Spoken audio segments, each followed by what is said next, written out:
Bismillahirrahmanirrahim. Assalamualaikum warahmatullahi wabarakatuh. Salam jumpa kembali dengan channel Dunia Fana News. Sobat Malaysia yang tercinta, kita tentu meyakini dalam agama kita Islam bahwa kita manusia ini dalam keadaan tidur penuh mimpi ketika hidup di dunia yang sementara ini. Lalu akan terbangun dari tidur dan mimpi setelah mati dan menghadapi kenyataan hidup sejati yang kekal abadi. Ada yang terbangun setelah mati dalam keadaan tersenyum karena mimpi indah selama di dunia dengan beriman, bertakwa kepada Allah Subhanahu wa taala dan banyak berbuat kebajikan kepada sesama. Lalu ada pula yang terbangun dari mati dalam keadaan muram penuh penyesalan dan ketakutan usai mimpi buruk di dunia dengan hiasan perbuatan zalim penuh dosa.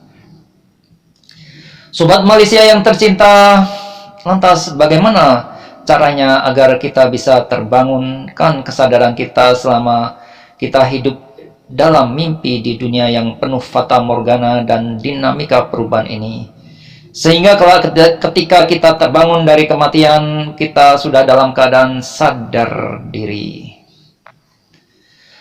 Admin Dunia Fana News jadi teringat ceramah Profesor Kiai Haji Buya Sakur dari Cirebon yang menggambarkan banyak orang hidup di dunia ini dalam keadaan koma atau hilang kesadaran, terbuai dalam mimpi dunia, tidak sadar siapa dirinya, siapa Tuhannya. Bila pun terbangun dari koma atau tersadar dari mimpi, itu ibarat orang yang sakit parah hingga terbaring koma panjang. Lalu ketika terbangun dari koma, dia tahu dirinya ada di rumah sakit dan tahu siapa saja orang-orang yang ada di sekelilingnya. Namun karena dia sudah merasa nyaman, betah berada di rumah sakit, ia lupa pulang ke rumah. Demikian pula ada orang di dunia ini yang terbangun dari koma panjang di dunia, sadar dirinya selama hidupnya banyak salah dan dosa, namun tetap terbenam dalam kenikmatan dan kesenangan dunia hingga lupa bakal mati dan pulang ke kampung akhirat. Jadi bagaimana cara agar jiwa kita tidak sakit parah karena mabuk dunia dan jatuh koma seperti yang digambarkan oleh Profesor Kiai Haji Buya Sakur tersebut?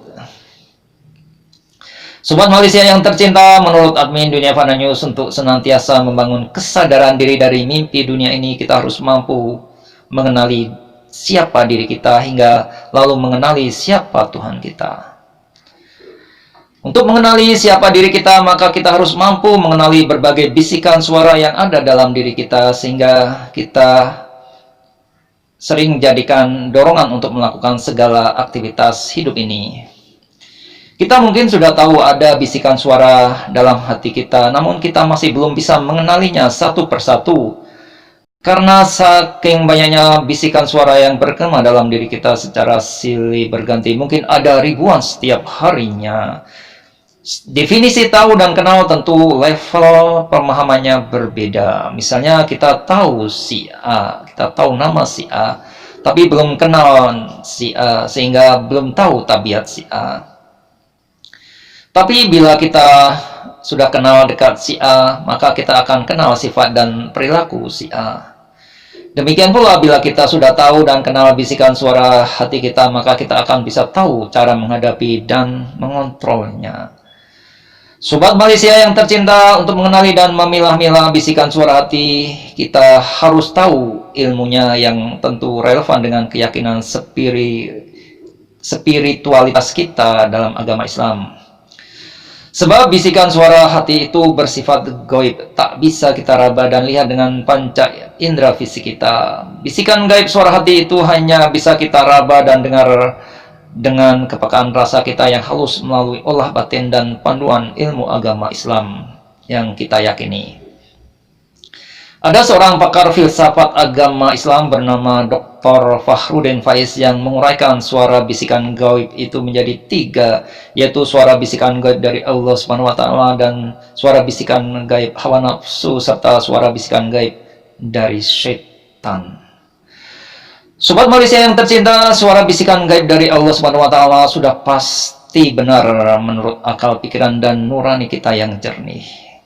Suara bisikan gaib hawa nafsu cenderung merasa tidak puas bila terus diikuti dan dituruti. Lalu suara bisikan gaib setan itu pasti absurd, tidak pasti arahnya.